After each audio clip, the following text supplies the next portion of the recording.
Now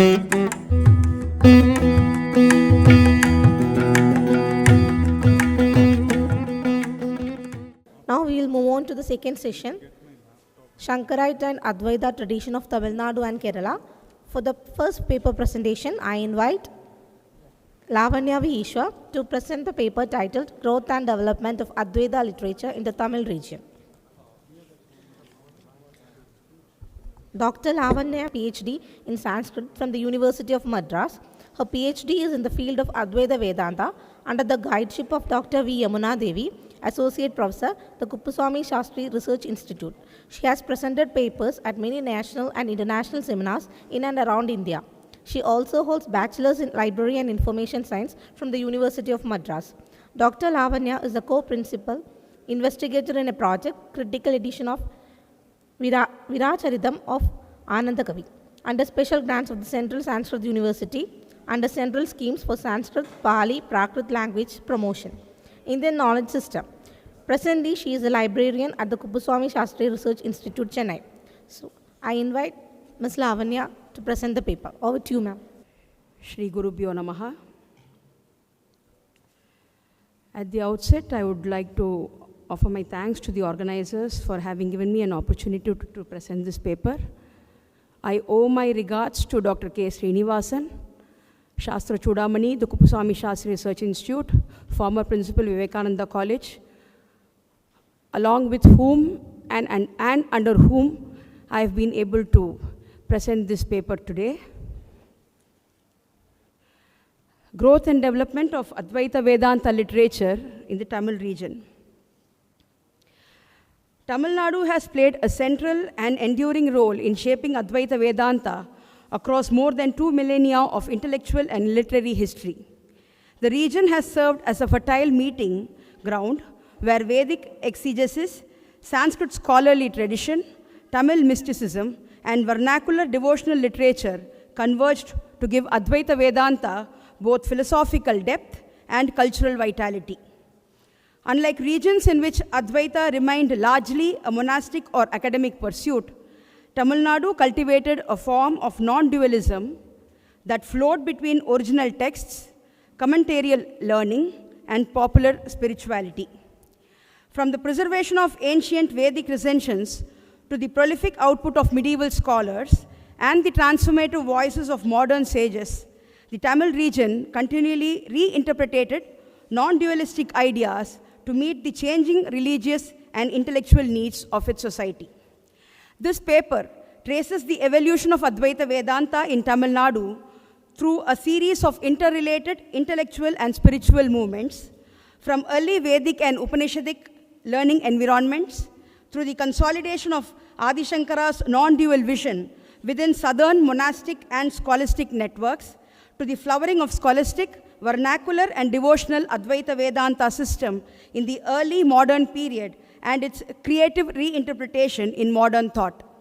Taken together, these developments show how the Tamil region played a crucial role in transforming Advaita from a specialized Shastric discourse into a living tradition that bridges scripture and devotion, philosophy and experience. Early Vedic Upanishadic foundations and indigenous intellectual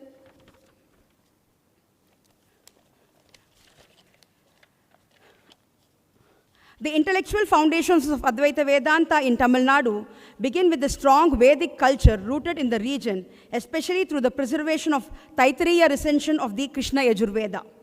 This recension, still chanted and transmitted across Tamil Brahmin communities, includes some of the most influential non-dual passages of the Upanishads. The Taittiriya Upanishad articulates a vision of Brahman as pure, infinite consciousness, encapsulated in statements such as Satyam, Jnanam, Anantam, Brahma. Its analysis of the 5 Shits, Panchakoshas, and the teaching on the bliss of Brahman, Anandavalli, present a sophisticated philosophical psychology that later Advaitins would draw upon. Though Tattvamasi is from the Chandogya Upanishad, this Upanishad too was widely studied in southern Vedic schools. Tamil Nadu's ancient Vedic institutions gave considerable emphasis to Mahavakyas such as Brahmavid Apnoti Param and Tattvamasi, embedding their non-dual implications into the religious and educational life of the region. These recensions did not exist in isolation, rather they provided the scriptural soil from which later Advaitic commentaries, monastic tradition, and Tamil devotional reinterpretations could grow. Alongside Vedic transmission, early Tamil religious literature carried powerful currents of experiential monism that reflected Advaita.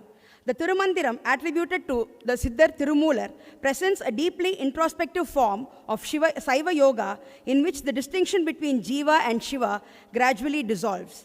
Verses expressing identity with the Supreme, captured in the celebrated phrase Anbe Shivam, reveal an experiential monism that resonates strongly with Advaita's emphasis on inner realization.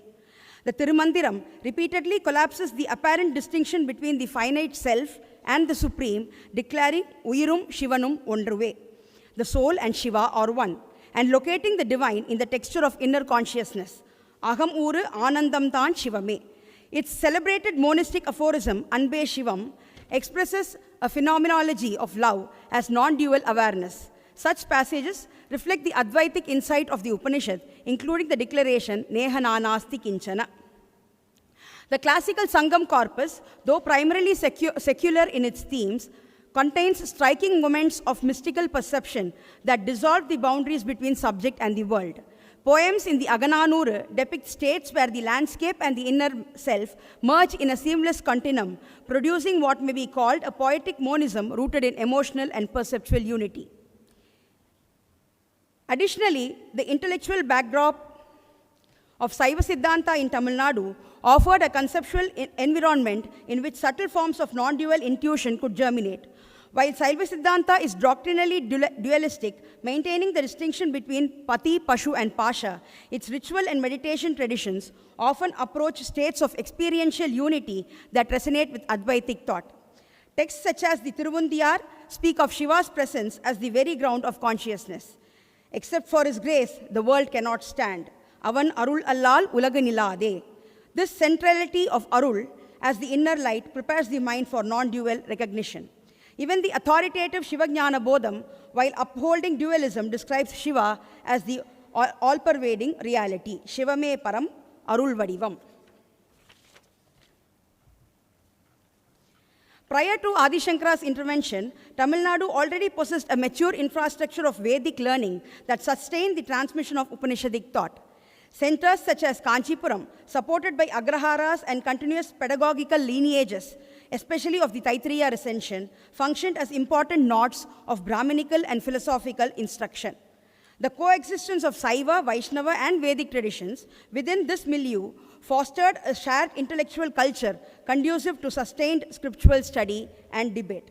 In the Chola heartland, particularly around Kumbakonam and the Kaveri Delta, royal patronage and well-organized patashalas ensured the stable preservation of the Vedic corpus, including its Upanishadic sections.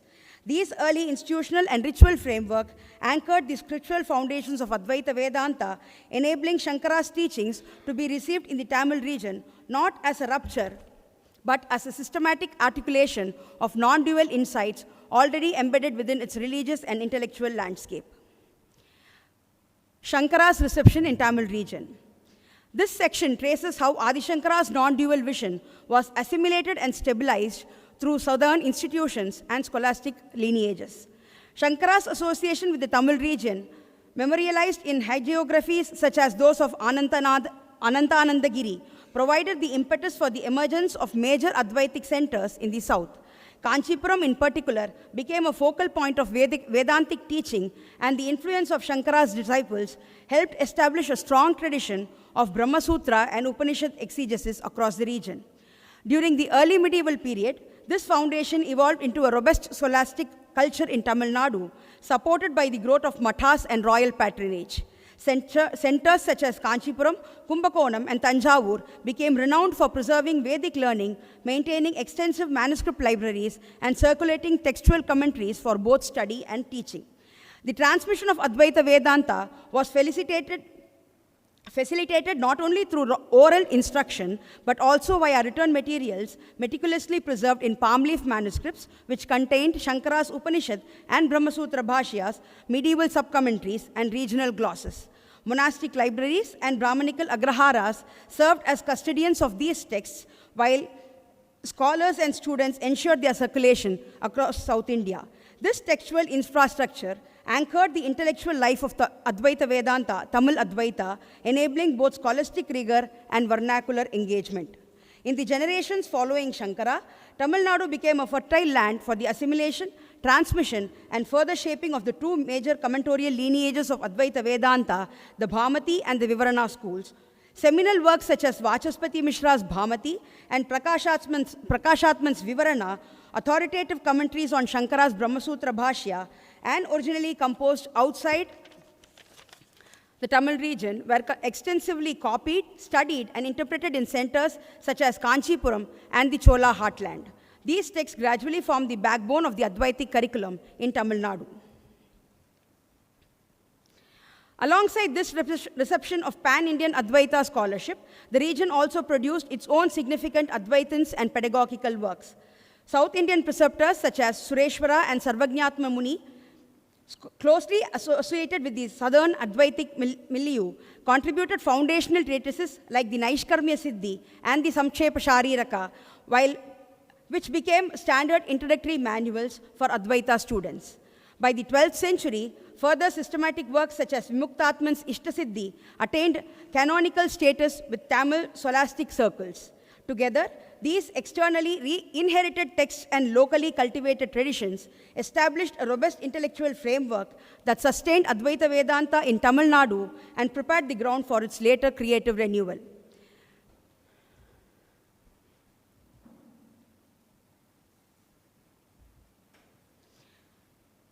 Sri Shankarananda, a native of Thiruvidaimarudur in Tanjore district, is the author of Atma Purana, containing the essence of the Upanishads in verse in the form of anecdotes.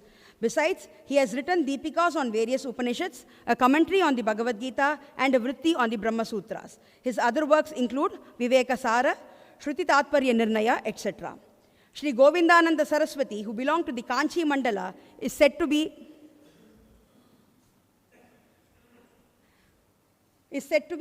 the author of Ratna Prabha, the popular commentary on Sri Shankara Bhagavad Pada's Brahma Sutra Bhashya, and Vivaranopanyasa.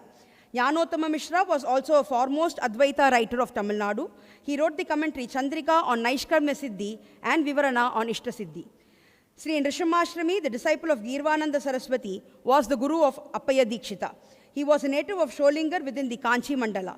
Some of his works on Advaita Vedanta are Advaita Deepika, Vedanta Tattva Viveka, Advaita Siddhanta Vaijayanti, Vedanta Ratna Kosha, being a commentary on Padmapada's Panchapadika, Vedadikara, etc. Sadananda Saraswati, Prakashananda, Advaitananda, Rangarajadwari were his contemporaries.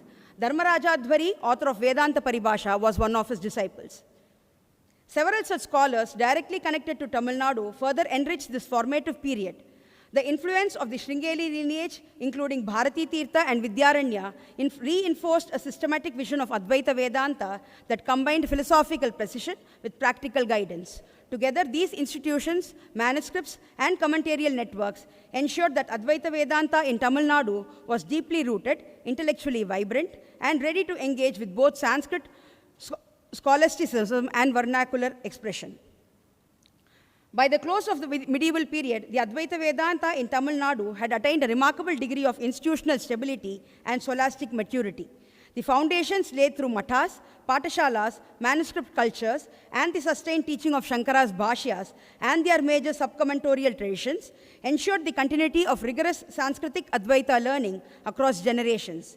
Yet this very consolidation also marked a transition point. From the 16th century onwards, Advaita in the Tamil region began to move beyond the phase of preservation and systematization into one of creative renewal and synthesis. In this early modern millennium, Advaitic thought was not only refined through technical philosophical debate, but also re-articulated in dialogue with Saiva devotional currents, yogic practice, musical expression, and vernacular literary forms. The 16th to 18th centuries in Tamil Nadu mark one of the most vibrant intellectual periods in the history of Advaita Vedanta, a renaissance animated by rigorous scholarship, creative synthesis, and a deep interplay between philosophy and literary culture.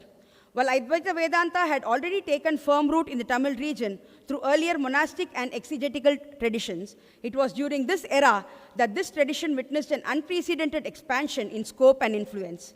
This transformation was catalyzed by a constellation of scholars whose contribution shaped Advaitic speculation, pedagogy, poetics, and devotional expression for generations. At the center of this resurgence stands Appaya Dikshita, the most luminous Advaitin of post-Shankara India.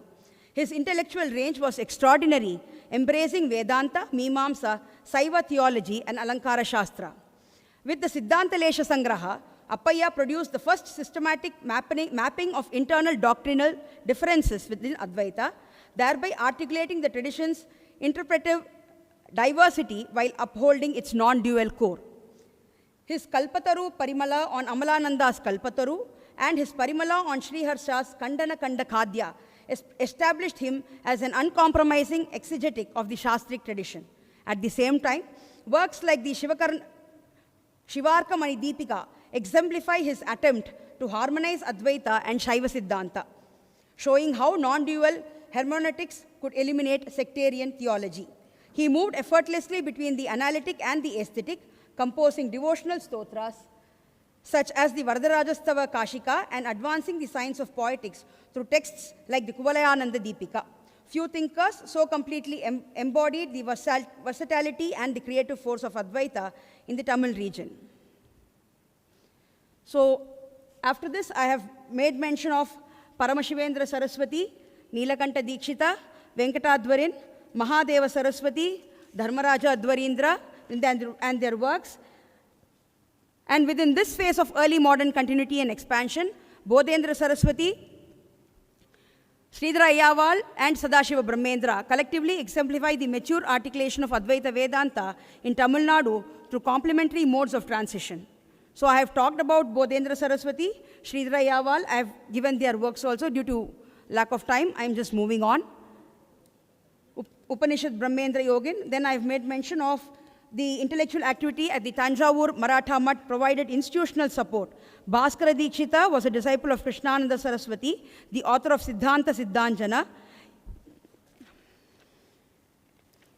Then coming to Advaita in Tamil vernacular, parallel to Sanskrit Advaita tradition, Tamil Nadu cultivated a rich stream of vernacular mysticism that translated non-dual philosophy into emotionally resonant and widely accessible forms. Poets such as Tandavaraya Swamigal and Tayumanavar articulated Advaita insight not through scholastic commentary, but through intimate reflections on daily life, inner experience, and devotional earnings. I have given, among women voices in the Tamil Advaita Vedanta tradition, Avudayakka and Kamakshi Ammal represent two complementary modes through which non-dual wisdom was articulated and transmitted. Avudayakka's poetry, preserved in her Padalgal and works such as the Gita Sara Sangraha, explicitly engages with Sanskrit Advaita texts, echoing Upanishadic Mahavakyas like Tattvamasi and Aham Brahmasmi, while embedding them within vivid domestic imagery. Kamakshi Ammal's Advaita Deepika, in turn, presents a pedagogical instructional articulation of core doctrines such as Avidya, Atmajnana, and Moksha, drawing on Shankara's commentaries while rendering them accessible to Tamil readers. Coming to modern reinterpretation and public dissemination of Advaita, in Tamil Nadu, Advaita in Tamil Nadu underwent significant transformation as the tradition encountered new social, cultural, and intellectual changes. Sri Ramana Maharishi stands as a central figure in this phase, revitalizing non-dualism through the path of Atma-Vichara, all self-inquiry. Subramanya Bharati offered another distinctive modern voice in the reception of Advaita Vedanta, integrating non-dual philosophy into a powerful vision of both personal and national emancipation. For Bharati, the realization of the self's intrinsic freedom was not merely a metaphysical insight, but the ethical and spiritual foundation for social transformation. His poetic information of Shakti as the dynamic power of consciousness further allowed him to fuse Advaita with an activist spirituality in which inner freedom and outer liberation were inseparable. In this framework, political freedom from colonial domination was understood as a collective expression of spiritual awakening, since subjugation, whether individual or national, ultimately arose from ignorance of one's true limitless nature. Swami Dayananda Saraswati represents a significant modern articulation of Advaita Vedanta through the pedagogical vision of Arsha Vidya, which emphasizes a return to the Upanishads, Bhagavad Gita, and Brahma Sutra as unfolded through the traditional sampradaya of Adi Sankara. The Ramakrishna Mutt played a significant role in the reception and popularization of Advaita Vedanta in the Tamil region by institutionalizing Vivekananda's vision of practical Vedanta through monastic centers, educational initiatives, and extensive Tamil language publications. Centers such as the Ramakrishna Mutt at Mylapore, Chennai, became major hubs for Vedantic teachings, translating the Upanishads, Bhagavad Gita, and Shankara's works into accessible Tamil and thereby extending Advaitic ideas beyond Sanskrit-educated elites. The Kanchi Paramacharya, Sri Chandrasekharendra Saraswati, made a significant contribution to the dissemination of Advaita Vedanta through his extensive public discourses, which translated the insights of classical Vedanta into fluent, idiomatic Tamil and simple Sanskrit, thereby bridging the gap between the monastic and scholastic tradition and the wider public. Early 20th century Tamil Advaita was sustained by a constellation of traditional pundits and Sanskrit scholars. I have mentioned a few of them in my paper. Further, there were scholars like S.R. Krishnamurti Shastrigal, Subramanya Shastrigal, Polagam Sri Rama Shastrigal, whose teachings, editorial activity, and polemical writings ensured continuity between pre-modern scholastic Advaita and modern institutional frameworks. To conclude, the historical development of Advaita Vedanta in Tamil Nadu reveals a distinctive and enduring intellectual ecology in which philosophical rigor, literary creativity, and lived spiritual practice continually interacted. From the early preservation of Vedic Upanishadic recensions and indigenous Tamil institutions of unity through the institutional consolidation of Shankara's Advaita within southern monastic and scholastic networks, to the expansive creativity of the early modern period and the pedagogical innovations of the modern age, the Tamil region emerges not merely as a recipient of Advaita Vedanta, but as one of its most vital centers of transformation and renewal. Taken together, the Tamil Advaita tradition demonstrates how a philosophical system can remain textually faithful while being culturally dynamic and spiritually accessible. Tamil Nadu thus stands as a paradigmatic region where Advaita Vedanta was not only preserved and systematized, but continually reimagined as a living tradition, one that bridges scripture and devotion, philosophy and experience, continuity and creative adaptation. Further research may further illuminate this legacy by examining unexplored manuscript collection, regional pedagogical lineages, and the ongoing reinterpretation of Advaita Vedanta in contemporary Tamil intellectual and digital contexts. Thank you.